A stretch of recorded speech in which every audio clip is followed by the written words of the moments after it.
It's nothing.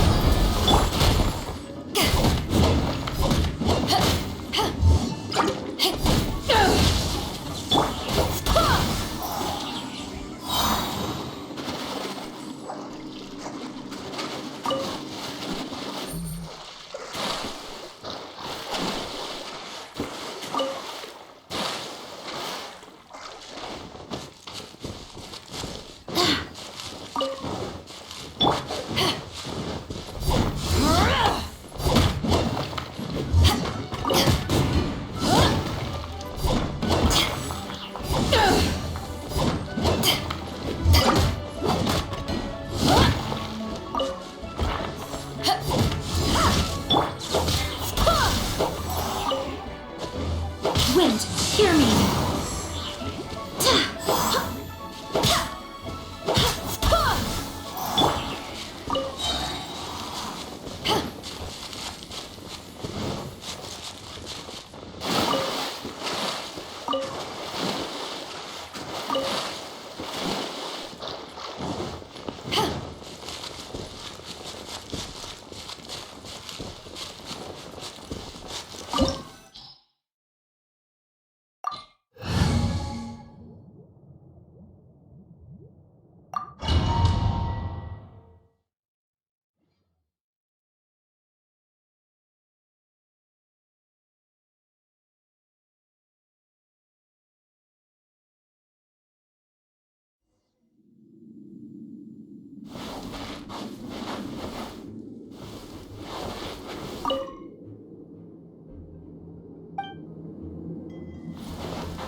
Are these statues? No. These are people. Ugh. They were probably followers of the god of salt. How did they become this way? What new world is hidden deep in this room?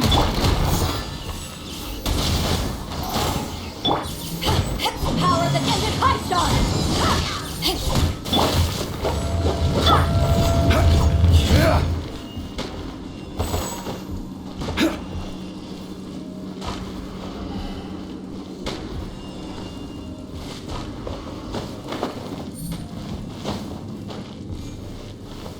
Quake! Rise!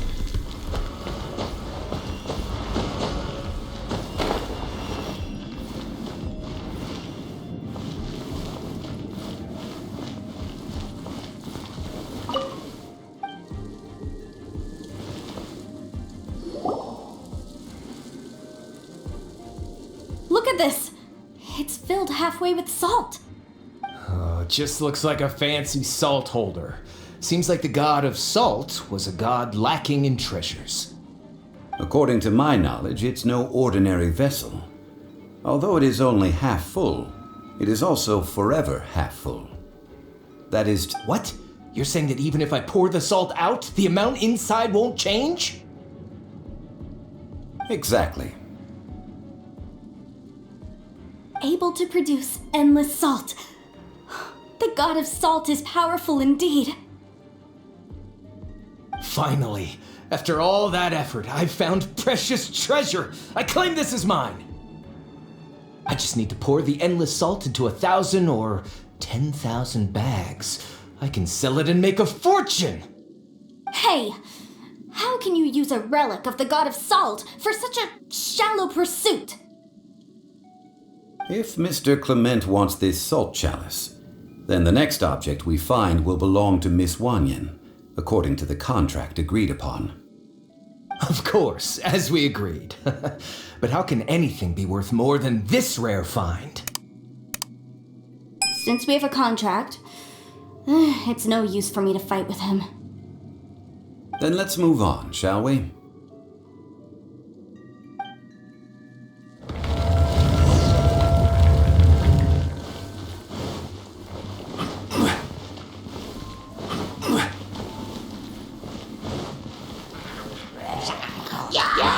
Crumble! Take this!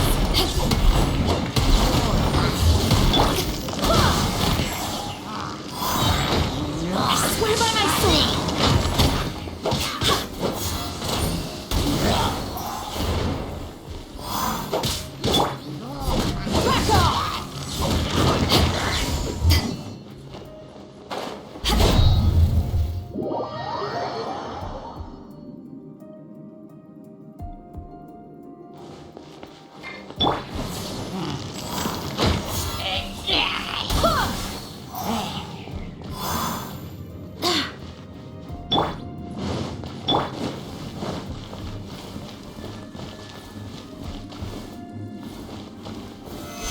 solidified!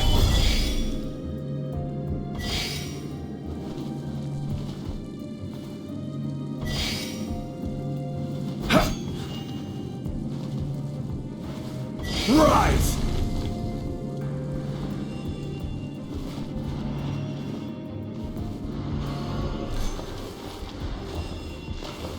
Quake!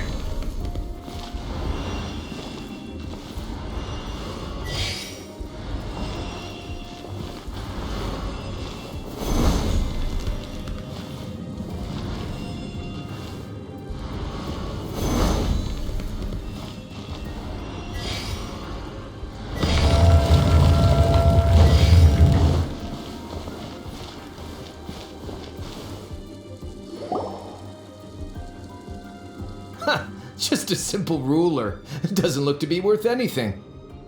This, if I remember correctly, this is some kind of measuring tool. Indeed. But the god of salt imbued it with another power. When you stick this ruler in the ground, the surrounding area will become covered in salt, much like a rising tide covers the earth. The deeper it is stuck in the ground, the more salt will appear. It is a... What? That's even better than the salt chalice! Well then, according to our contract, the salt ruler goes to Miss Wanyan. No, unacceptable. I paid for and organized this entire expedition. Why should I get the short end of the stick? And this girl has been useless! Why would she get anything?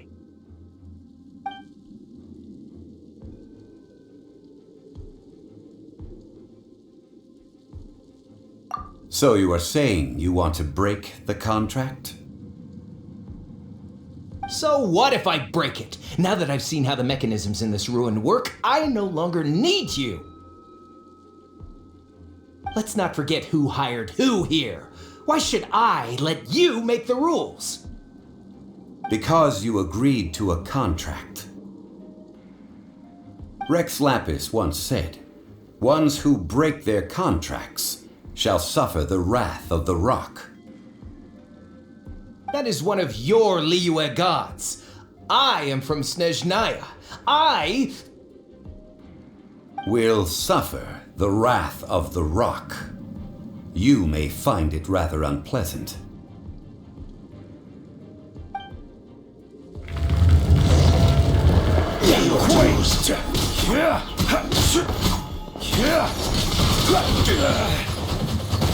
Gather!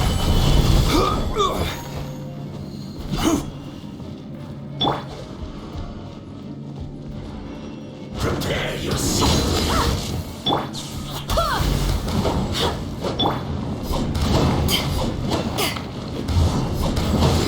Leaving so soon! Give up. Your life is mine.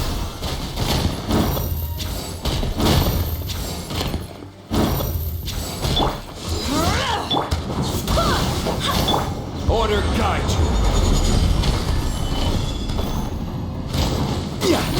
Rise!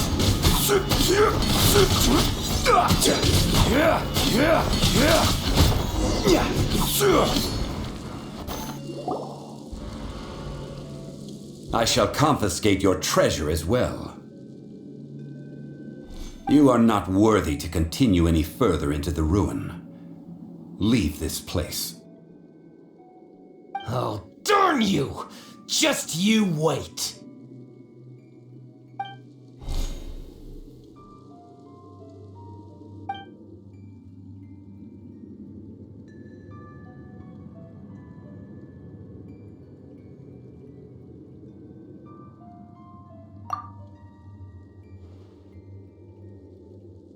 Clement's wrongdoing stemmed from greed, yes.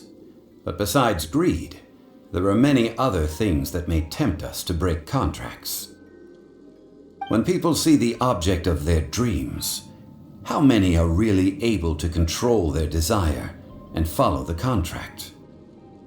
I think we should be honest with each other now. That in truth, not a single member of this archaeological expedition came here for archaeology. Why do you say that? Miss, you lack even the most basic archaeological knowledge, and can recognize naught but a few simple relics. However, you aren't interested in archaeology or relics. What you're really interested in is the god of salt. I believe those legends about the god of salt that you mentioned on the Pearl Galley are passed down between generations at Yinyuan Hall. Okay, that's enough. Sir, you are indeed a man of great knowledge and talents. I seem to have been right to seek you out once I plucked up my courage. You're right. I'm not a scholar of archaeology. I come from one of the 8 trades under the jurisdiction of the Qixing, Yinyuan Hall of the salt industry. Our ancestors were those protected by the god of salt all those years ago, when the Archon War engulfed the land in chaos.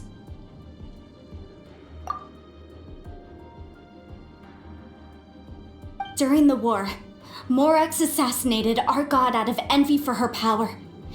He left us alone and lost in the world. We hate him! But this is Morax's Liu after all. So I seek proof of Morax's guilt. He has blood on his hands and cruelty in his heart. We agreed to a contract that we will face the truth head on, didn't we, Mr. Zhongli? You must... Naturally, of course. But I must add, Liu is no longer Morax's Liu. Come with me. All the answers you seek lie ahead.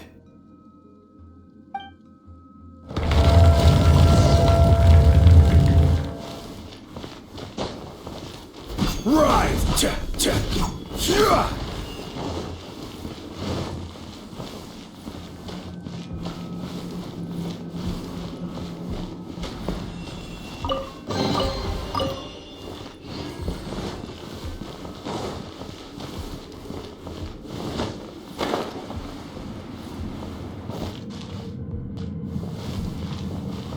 Crumble!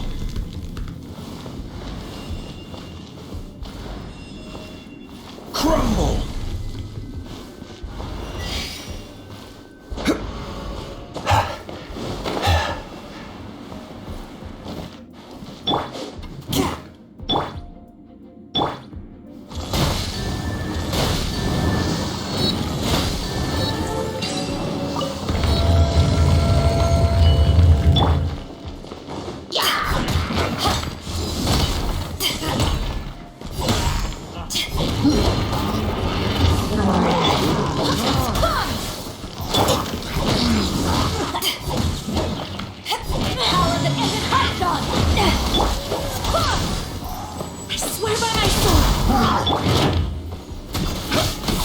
I will have order.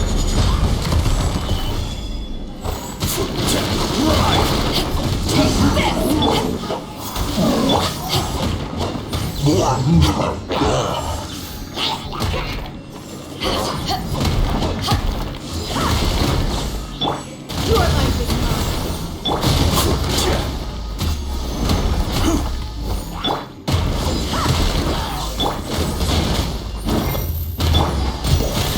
From whence you came. Back at you. I swear by my sword.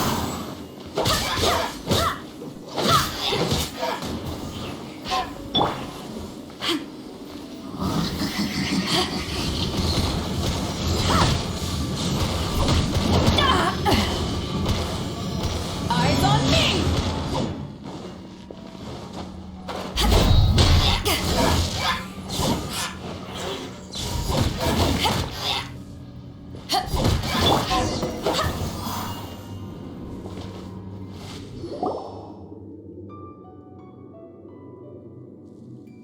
This is... a sword? Aha! It's a broken sword! This is proof! This proves that the god of salt had to fight back! Fight back against the evil Morax! But sadly, she was defeated. The power of this sword surely is much greater than that of the Salt Chalice and Salt Ruler. If we can repair the sword, then we can show the world the mighty power of the God of Salt. 2 pieces of a broken sword. From an archaeological perspective, these are 2 separate relics. According to the contract, you can only claim one. Why? We were alternating claims to treasure, true, but Clement is no longer here. Yes, but the only one object per claim clause still holds true. You cannot take 2 relics at the same time. This logic!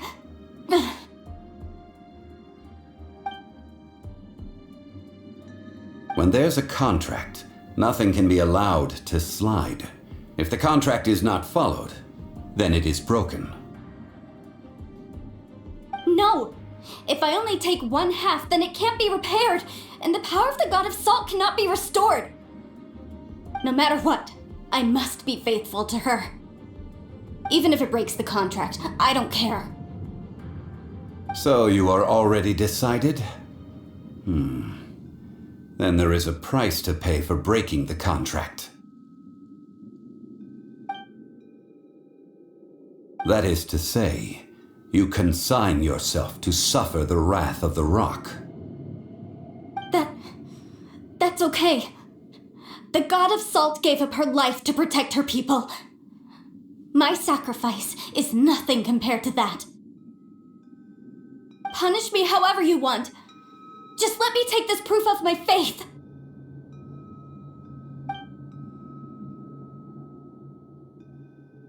Perhaps that punishment would be easier for her, but as punishment, I will tell you the truth. Huh? The truth? You mean the truth is my punishment? Yes. The truth that I am about to tell you shall be your price to pay for breaking the contract. I'm afraid to say that the God of Salt, Havria, was not the powerful god you imagine her to be. Rather, she was a small and weak god who yielded to all other gods. When it came to war, she lost, never able to win a seat among the 7. What? During the Archon War, the gods of this world used all their strength and cunning to vie for control of Tevat. But Havria instead chose to flee. She thought that by giving up before a fight could start, she could save herself and her people from the war. However, during such a long war, there is no end to the advances of aggressors. After making countless concessions, Havria lost all of her lands, until only one small haven remained. No. No! It can't be so. In her last days, she had not even a single blade to defend her people with. Not even a single blade? Then, this sword... This sword is not a relic belonging to the God of Salt, but is instead the murder weapon used to kill her. Murder weapon? No! That's not true! That can't be true! You're trying to test my faith in the God of Salt. As I said before, I only state the facts. Preposterous! You are a follower of Morax! Don't try to trick me!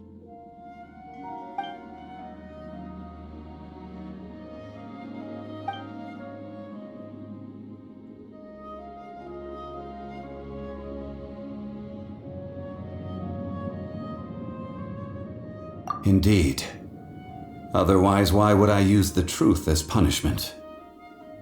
I did not. Let's follow her deeper into the ruin. There, I fear, we will find something that will leave her no choice but to face the truth.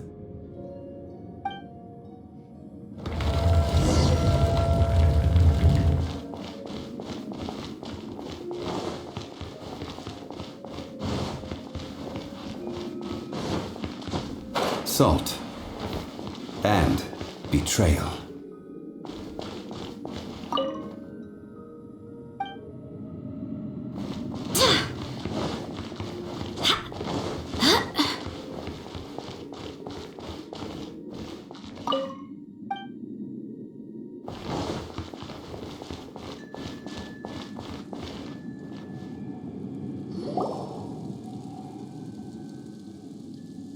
What are all these?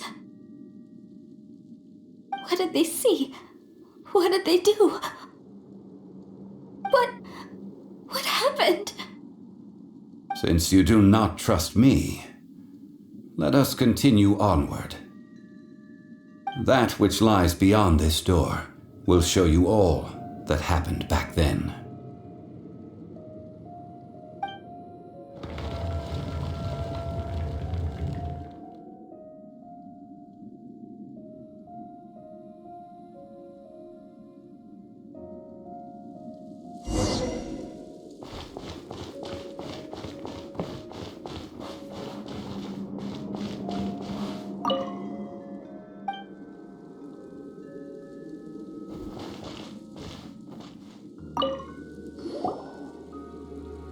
This is the scene of the crime. Havri... The story continues that some among her people realized at last that this gentle, kind, but weak god could never protect anyone in wartime. The Archon War was cruel in the extreme. Instead of consigning her to the agony of defeat, they thought perhaps it would be better to give her a quick release.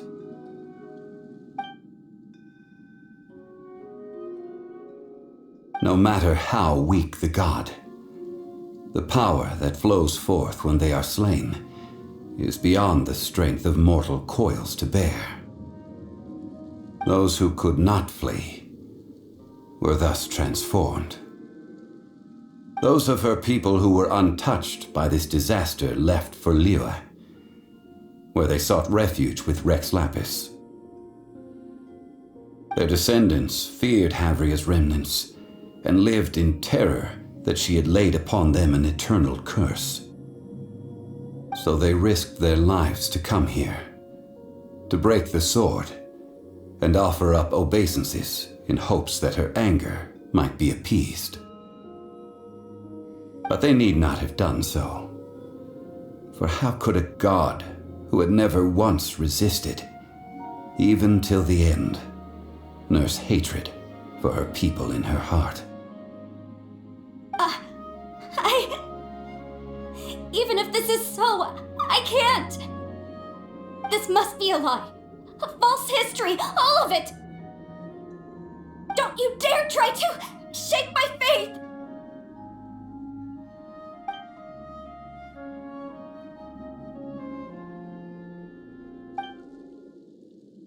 This is the price she must pay.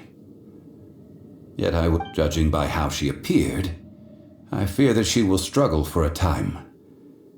But even if she may not escape that struggle immediately, simply no, indeed. How sharp of you. Yet this is not a matter of wisdom, only age. Faith in a god who has already passed will do you no good. So it is for Havria. And so it is for Morax also. All right then. Now, would you like to accompany me in taking a trip to Guyanstone Forest?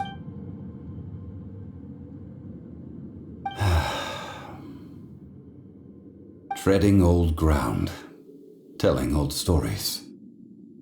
One cannot help but be reminded of old acquaintances.